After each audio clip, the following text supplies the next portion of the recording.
नमस्कार, मैं बलवीर सिंह, प्रवक्ता BD Bajoria inter college Saharanpur. आज आपको बही खाता तथा लेखा शास्त्र में लेखांकन सिद्धांत के आधार के विषय में पढ़ाएंगे।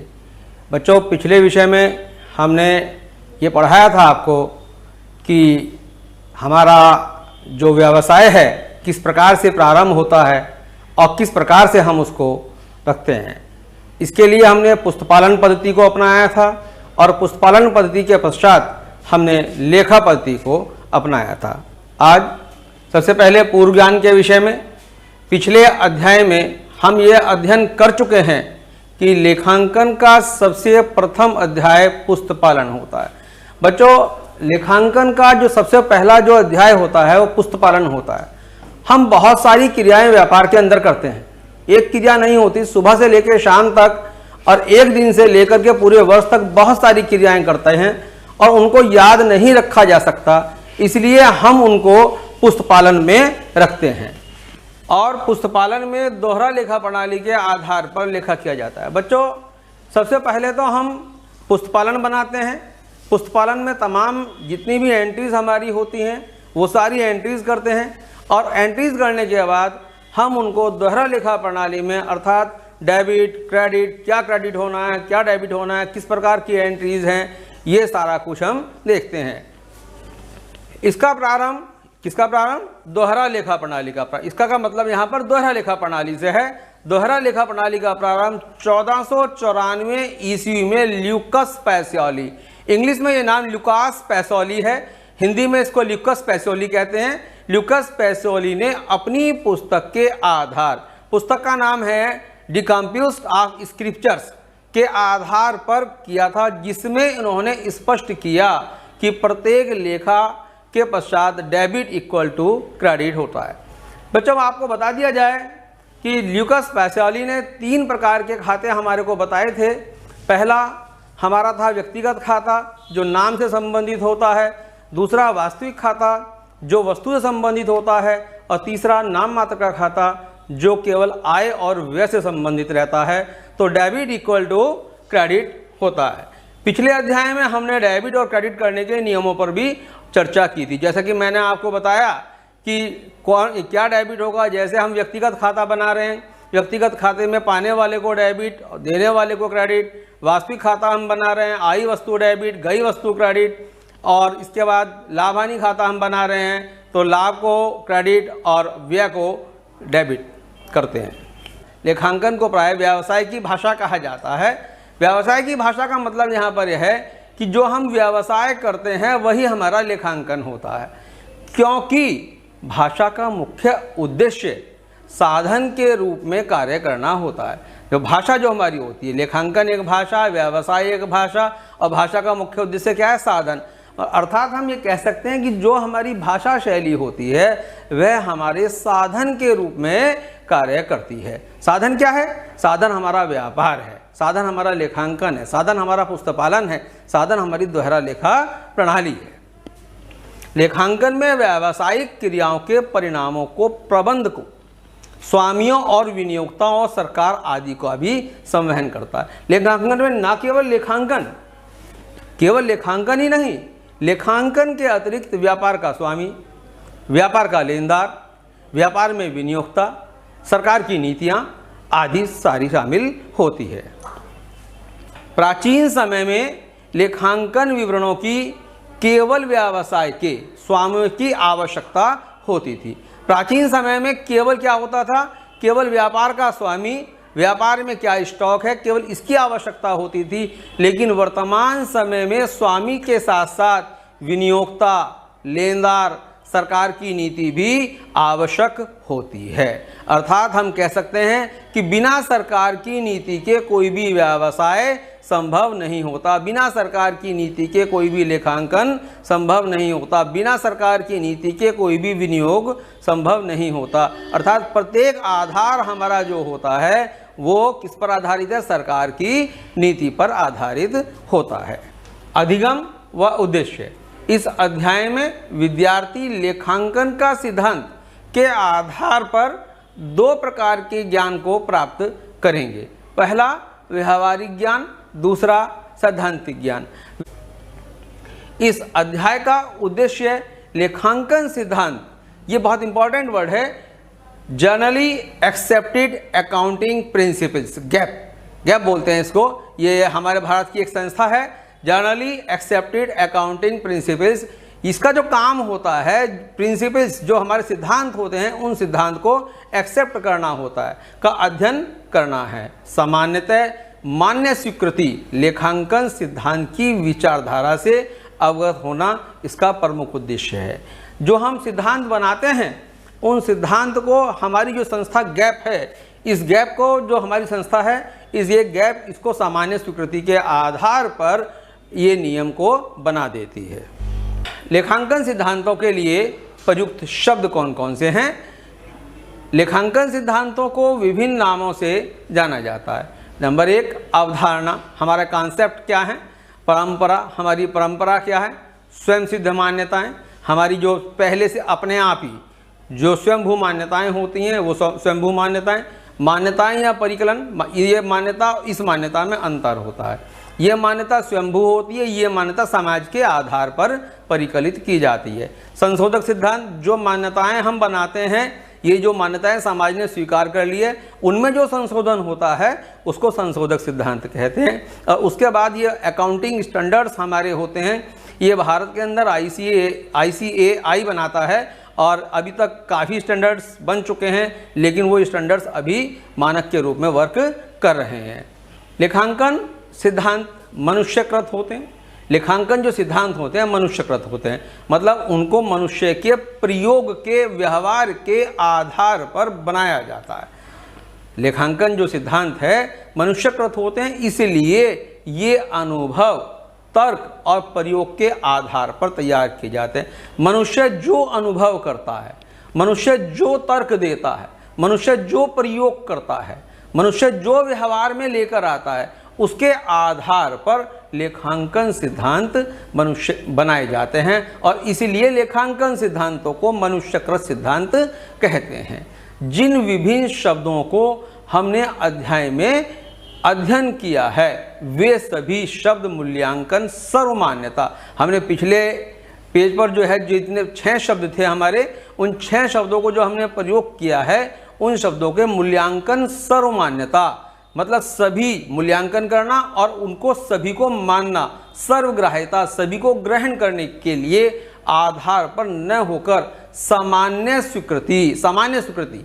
पहले ही बताया कि लेखांकन के जो सिद्धांत होते हैं वो सामान्य स्वीकृति के आधार पर होते हैं। जन भागीता, हमारी जो लैब्स होती हैं बच्चों, ये विज्ञान नहीं है, विज्ञान की जो लैब्स होती हैं एक कमरे के अंदर हो सकती हैं, 2 कमरे में हो सकती हैं, एक बड़े विद्यालय में हो सकती हैं, लेकिन अकाउंटिंग की जो लैब होती है पूरा समाज होता है, माइक्रो और मैक्रो दोनों के आधार पर हम जो है बनाते हैं, इसलिए इसको सामान्य स्वीकृति के आधार पर किया जाता है। इसके लिए ICAI, मैंने अभी बताया आपको, Indian chartered accountancy of institute, जिसकी स्थापना 1949 में की गई थी। Generally accepted accounting principles, accounting standards आदि संस्थाओं ने सामान्य स्वीकृति को अनुसंधान के आधार पर दिया। अनुसंधान एडवांस लर्नर डिक्शनरी ने इस परंपरा को परिभाषित करते हुए लिखा है कि यह परंपरा सामान्य व्यवहार से प्रारंभ होती है, जिसका अनुसरण व्यावसायिक इकाई के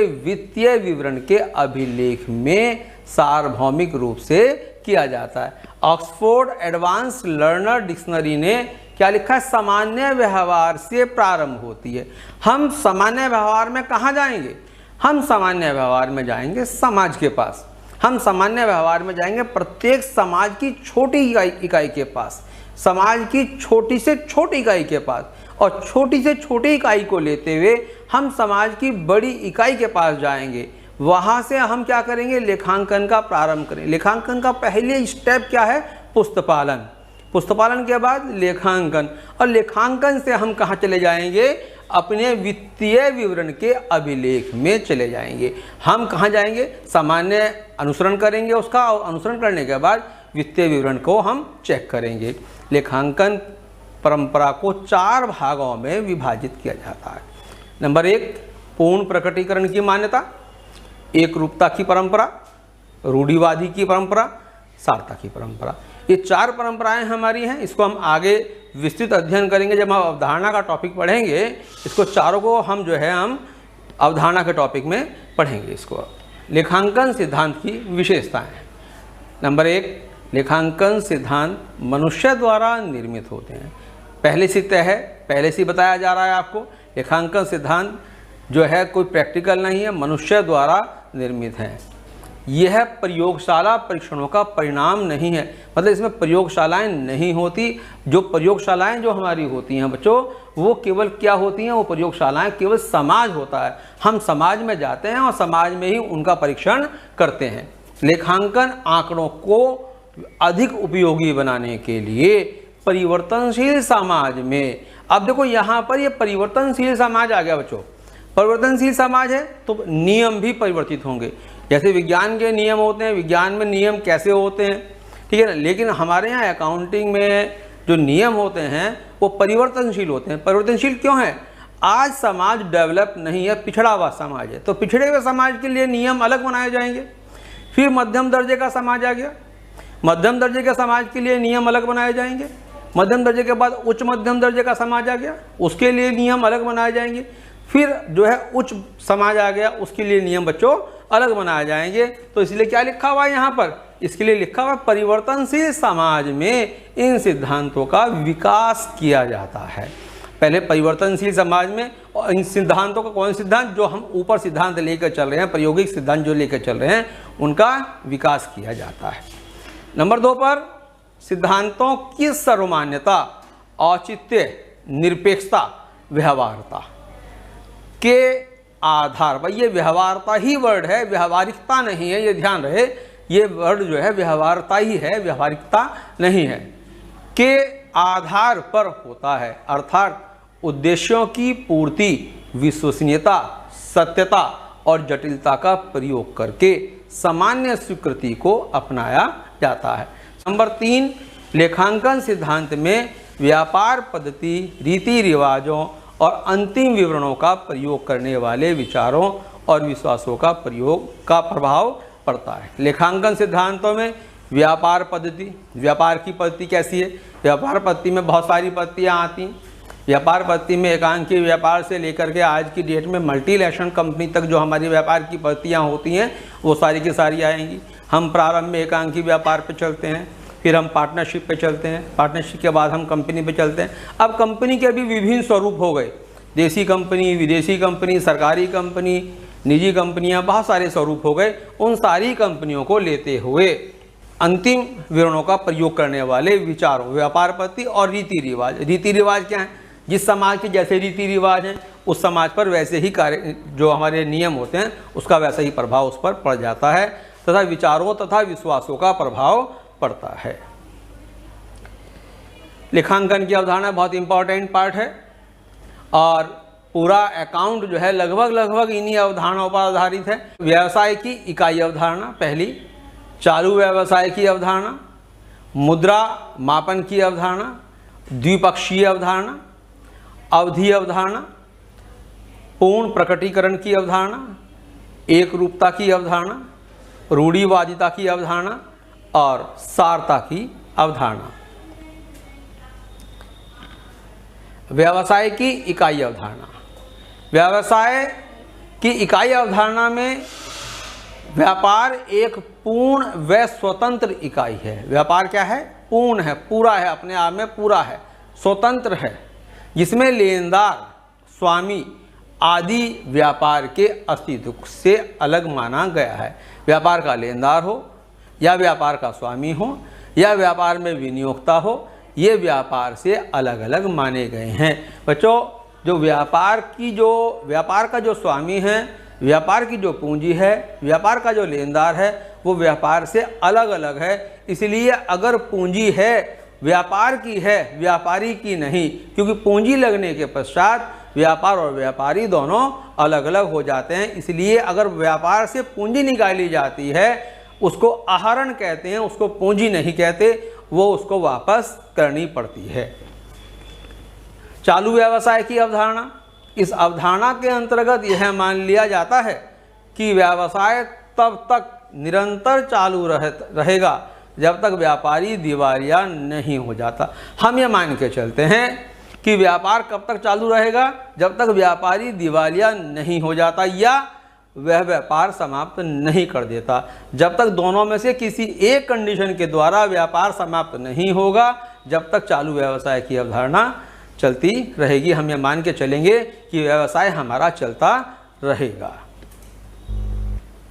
मुद्रा की अवधारणा, लेखांकन में केवल उन्हीं तथ्यों और घटनाओं का लेखांकन या लेन देन किया जाता है जिन्हें मुद्रा में व्यक्त किया जाता है।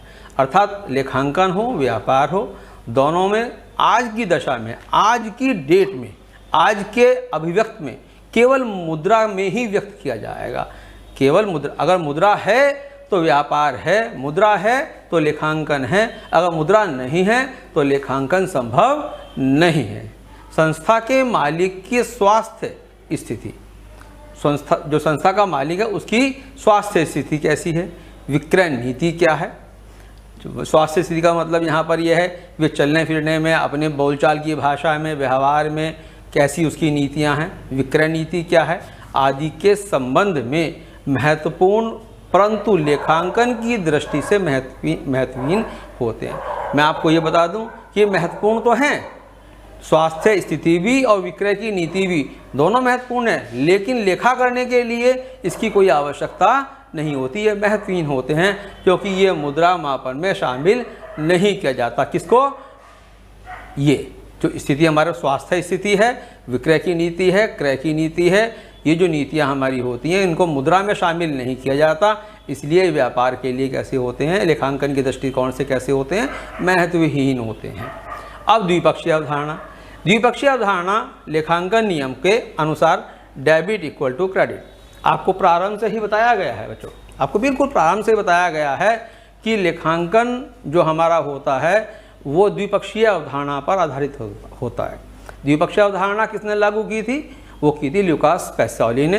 उन्होंने बताया था, क्या बताया उन्होंने, कि लेखांकन जब भी हम करते हैं उसमें डेबिट इक्वल टू क्रेडिट, पाने वाला देने वाला, आई वस्तु गई वस्तु, खर्चा हानि, दोनों एक दूसरे के इक्वलेंट चलते रहते हैं।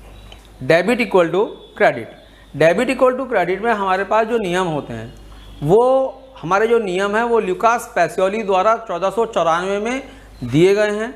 उन्होंने कहा है कि आई वस्तु और गई वस्तु, आई वस्तु बराबर गई वस्तु। अगर हम डेबिट इक्वल टू क्रेडिट कर रहे हैं, आने वाले को डेबिट और जाने वाले को क्रेडिट। इसके बाद दूसरी हमारे पास है पाने वाला और देने वाला, खर्चा और हमारे पास लाभ, दोनों एक दूसरे के इक्विवेलेंट होते हैं। उसी समीकरण के आधार पर कुल संपत्ति बराबर कुल दायित्व, डेबिट इक्वल टू संपत्ति हो जाता है, क्रेडिट इक्वल टू दायित्व हो जाता है। संपत्तियां बराबर पूंजी प्लस बाह्य देनदारियां, पूंजी और देनदारियों को जोड़ देते हैं तो हमारी कुल संपत्तियां हमारी यहाँ बन जाती हैं। संपत्तियों में यहाँ पर आपको एक बात और विस्तृत कर दी जाए, संपत्तियों में दो प्रकार की संपत्ति होती हैं। पहली हमारे पास स्थायी संपत्ति होती है और दूसरी हमारे पास चालू संपत्ति होती है। अवधि की अवधारणा बहुत इंपॉर्टेंट अवधारणा है। व्यावसायिक कार्यों की प्रगति के लिए अवधि अवधारणा का विकास किया गया है, जिसमें मासिक से पहले बच्चों दैनिक भी हो सकता है, लेकिन दैनिक कभी प्रैक्टिकली होता नहीं है, इसलिए दैनिक को यहाँ लिखा नहीं गया है। दैनिक है, पाक्षिक है, इसको लिखा नहीं गया है, लेकिन मे भी पॉसिबल हो सकता है, जिसमें दैनिक, त्रैमासिक, अर्धवार्षिक या वार्षिक आधार पर आय व्यय खाता बनाते हैं, लाभानी खाता बनाते हैं, आर्थिक चिट्ठा बनाते हैं।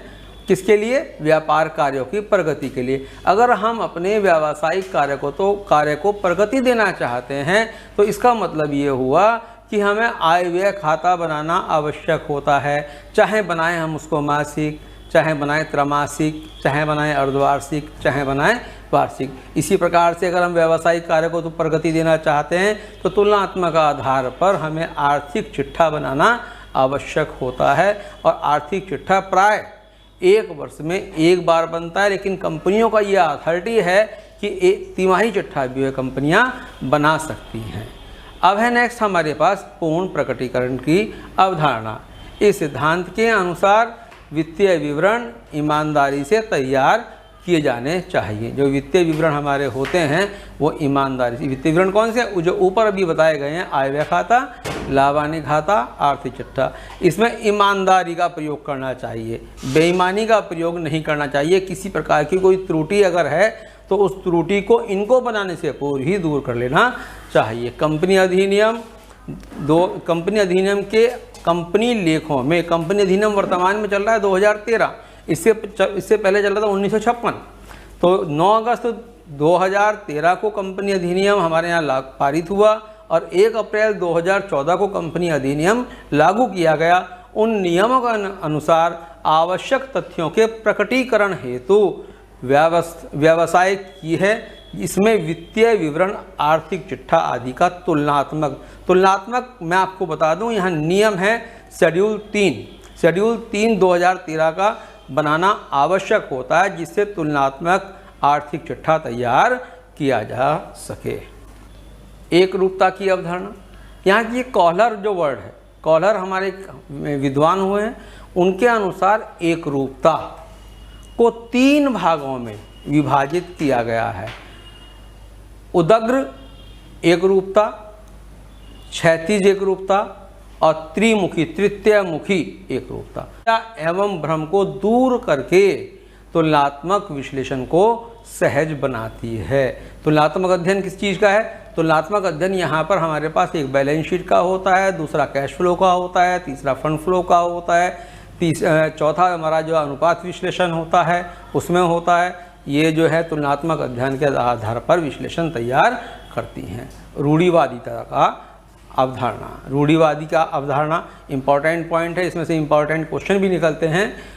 रूढ़िवादिता की अवधारणा से आशय है कि परंपरागत रूप से जो व्यवस्था चल रही है उसी व्यवस्था को लागू करना होता है। मतलब जो चल रही है हम उसमें कोई परिवर्तन करना नहीं चाहते, जो वर्तमान में है भविष्य में भी उसी को लागू करेंगे। इसमें अंतिम रहतिये का मूल्यांकन करना होता है। इसमें प्राय क्या है, अंतिम रहतिये का मूल्यांकन बहुत महत्वपूर्ण होता है। रूढ़िवादी अवधारणा में अंतिम रहतिये का जो मूल्यांकन है वो बहुत महत्वपूर्ण है अपने आप में। क्या महत्वपूर्ण है उसमें कि उसमें ये लिखा गया है कि बाजारू मूल्य और लागत मूल्य जो दोनों में कम हो के आधार पर अंतिम रहतिये का मूल्यांकन किया जाता है। अंतिम रहतिये का मूल्यांकन बाजारू मूल्य जो बाजार में मूल्य है, जो पुस्तक मूल्य है जो पुस्तक में मूल्य है, जो दोनों में कम हो के आधार पर किया जाता है। और एक महत्वपूर्ण पॉइंट इसमें और भी है, भविष्य की हानि को वर्तमान की हानि माना जाता है। भविष्य में अगर हमारे को लगता है कि कोई खर्चा या कोई हानि होने वाली है तो उसको वर्तमान का खर्चा और हानि मान लिया जाता है, लेकिन भविष्य के लाभ को वर्तमान का लाभ नहीं माना जाता जब तक कि उसको प्राप्त ना कर लिया जाए। सारता की अवधारणा, इस अवधारणा के अनुसार लेखांकन से मिलने वाली सूचनाएं यथार्थ रूप से सही होनी चाहिए, अर्थात मिथ्या वर्णन पर आधारित नहीं होनी चाहिए। मिथ्या वर्णन का मतलब यहाँ पर झूठी अवधारणा।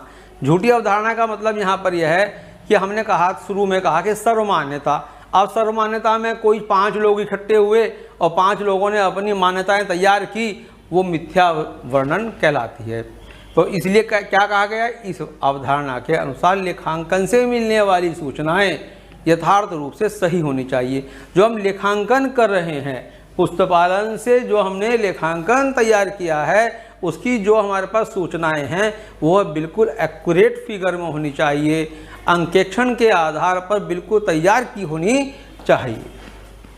इसमें महत्वहीन मदों को छोड़ दिया जाता है तथा महत्वपूर्ण मदों को शामिल किया जाता है। जो महत्वहीन है, महत्वहीन का मतलब यहाँ पर है कि जो लेखांकन दृष्टिकोण से पूर्ण नहीं है उनको छोड़ दिया जाता है तथा महत्वपूर्ण मदों को शामिल किया जाता है। यह अवधारणा अशुद्धि को कम करने में सहायक होती है। अशुद्धि है, यह अवधारणा वित्तीय विवरणों को अधिक महत्वपूर्ण बनाने में सहायता प्रदान करती है। जो बच्चों, हमने लेखांकन सिद्धांत के सार के आधार पर आज जो सीखा है उसमें लेखांकन सिद्धांत की अवधारणाएं, जिसमें विभिन्न प्रकार की अवधारणाएं आपको बताई गई हैं, उन अवधारणाओं के आधार पर प्राय जो सारांश हमारा जो निकलता है वो निकलता है सर्वमान्यता और सर्वव्यापकता। पहले सर्वमान्यता होती है, कोई हमारे यहाँ अनुसंधान नहीं होता, आपको पहले बताया गया है, कोई अनुसंधान नहीं होता, प्रैक्टिकल लैब नहीं है हमारे यहाँ। हमारे यहाँ समाज अपने आप में एक बहुत बड़ी लैब है। हम जो है माइक्रो और मैक्रो के आधार पर नियम तैयार करते हैं और उन नियमों को तैयार करके हम उसको सर्वमान्यता के आधार पर तैयार करते हैं। और ये कुछ इंपॉर्टेंट क्वेश्चन है हमारे, उन इंपॉर्टेंट क्वेश्चनों पर देखते हैं। अंतिम रहस्य का मूल्यांकन कैसे होता है? इसमें 2 क्वेश्चन आ सकते हैं हमारे। अंतिम रहस्य का मूल्यांकन किस आधार पर होता है, अंतिम रहस्य का मूल्यांकन किस अवधारणा में होता है, ये भी क्वेश्चन बहुत इंपॉर्टेंट है। तो अवधारणा रूढ़िवादी अवधारणा कैसे होता है, जो बाजारू मूल्य होता है और जो हमारा लागत मूल्य, जो हमारा पुस्तक मूल्य होता है, जो दोनों में कम है, उसके आधार पर अंतिम रहस्य का मूल्यांकन होता है। द्विपक्षीय अवधारणा क्या होती है? द्विपक्षीय अवधारणा का मतलब यहाँ पर यह है कि डेबिट इक्वल टू क्रेडिट होता है। प्रत्येक लेखा 2 पक्षों में किया जाता है, ये भी कह सकते हैं। प्रत्येक लेखा नियमानुसार डेबिट और क्रेडिट किया जाता है, ये भी कह सकते हैं। अब चालू व्यवसाय की अवधारणा क्या होती है?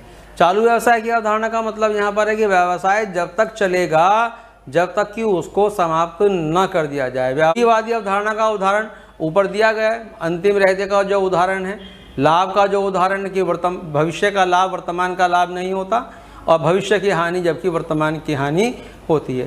प्राप्य और प्राप्त आय को किस में शामिल किया जाता है? ये जो है हमारी चालू व्यवसाय की अवधारणा में शामिल है, क्योंकि प्राप्त होने वाला जो लाभ है, जो हानि है, जो लाभ है, वो वर्तमान में लाभ नहीं माना गया, इसलिए चालू व्यवसाय की अवधारणा में। कोहलर के अनुसार एक रूपता को कितने भागों में विभाजित किया गया? 3 भागों में, उदग्र, क्षैतिज और त्रिमुखी।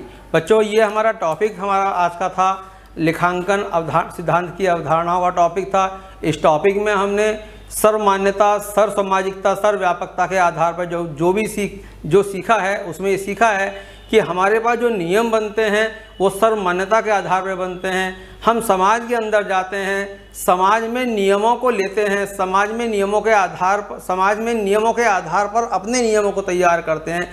लेकिन फिर भी याद रहे, ऐसा नहीं है कि 5 व्यक्ति मिले, उन्होंने अपना नियम बनाया, उस नियम को हम यहाँ पर शामिल नहीं करते। केवल माइक्रो और मैक्रो के आधार पर जो नियम तैयार किए गए हैं उसको ही हम यहाँ पर शामिल करते हैं। बच्चों, ये टॉपिक हमारा यहाँ समाप्त होता है।